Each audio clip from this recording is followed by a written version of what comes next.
Hello, good afternoon, officially. A little after 12. This is Myesha Marie coming to do our Bible reading together. And I'll be reading for us Leviticus Chapter 7 from the New Living Translation.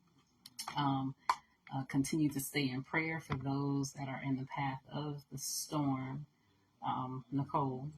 And I know there's a lot of flooding already in St. Augustine, Daytona near us.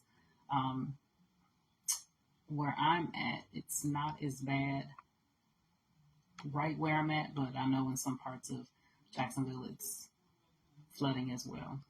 So you guys just continue to keep that in prayer, and we'll just continue to band together and, stay prepared during these seasons because they just seem to just never, they just continue to be each year. So we know they're coming.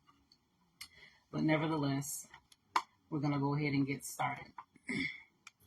These are the instructions for the guilt offering. It is most holy. The animal sacrificed as a guilt offering must be slaughtered at the place where the burnt offerings are slaughtered, and its blood must be splattered against all sides of the altar. The priest will then offer all its fat on the altar, including the fat of the broad tail, the fat around the internal organs, the 2 kidneys and the fat around them near the loins, and the long lobe of the liver. These are to be removed with the kidneys, and the priest will burn them on the altar as a special gift presented to the Lord. This is the guilt offering. Any male from a priest's family may eat the meat. It must be eaten in a sacred place, for it is most holy. The same instructions apply to both the guilt offering and the sin offering. Both belong to the priest who uses them to purify someone, making that person right with the Lord. In the case of the burnt offering, the priest may keep the hide of the sacrificed animal. Any grain offering that has been baked in an oven, prepared in a pan, or cooked on a griddle belongs to the priest who presents it. All other grain offerings, whether made of dry flour or flour moistened with olive oil, are to be shared equally among all the priests, the descendants of Aaron. These are the instructions regarding the different kinds of peace offerings that may be presented to the Lord. If you present your peace offering as an expression of thanksgiving, the usual animal sacrifice must be accompanied by various kinds of bread made without yeast, thin cakes mixed with olive oil, wafers spread with oil, and cakes made of choice flour mixed with olive oil. This peace offering of thanksgiving must also be accompanied by loaves of bread made with yeast. One of each kind of bread must be presented as a gift to the Lord.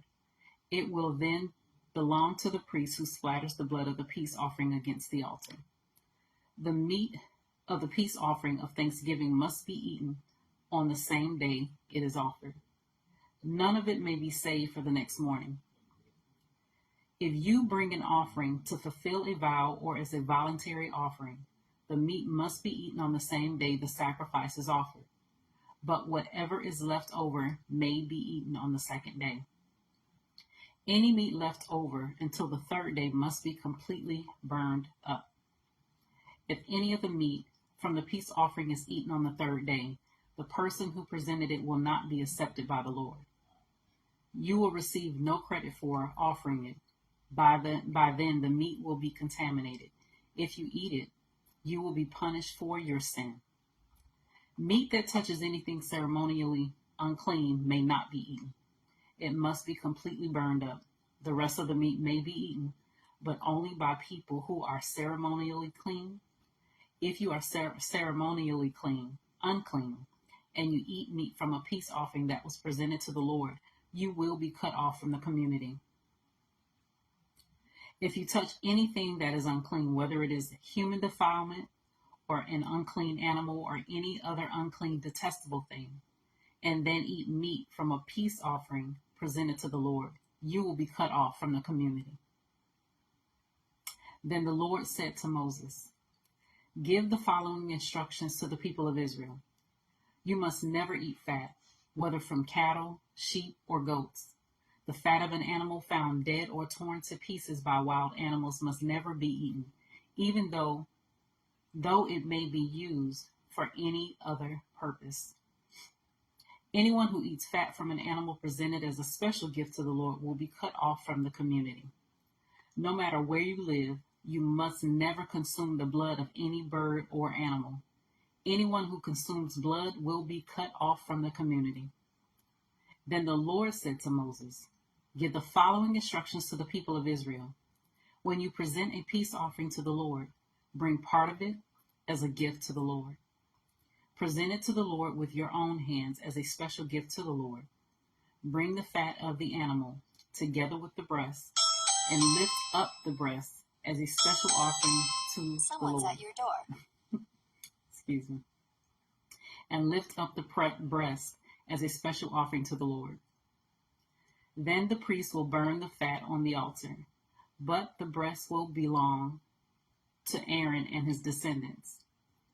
Give the right thigh of your peace offering to the priest as a gift. The right thigh must always be given to the priest who offers the blood and the fat of the peace offering. For I have reserved the breast of the special offering and the right thigh of the sacred offering for the priest.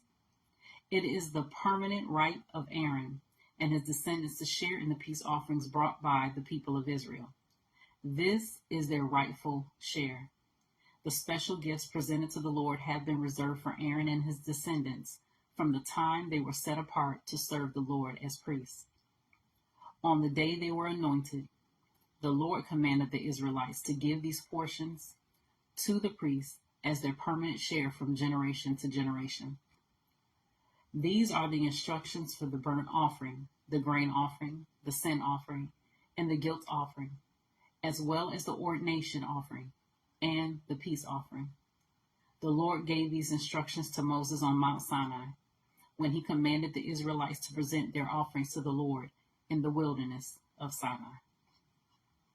So that was Leviticus chapter 7 from the New Living Translation. As always, continue to search the scriptures daily to see what is true. Allow the Holy Spirit to illuminate the word into your heart, bring knowledge, understanding, and most of all, wisdom, revelation of God's character, who he is, and how much he truly, truly loves you. You guys take care. God bless. Be safe. And Lord willing, we'll see each other tomorrow again for another segment of reading the Bible together. You guys take care. God bless.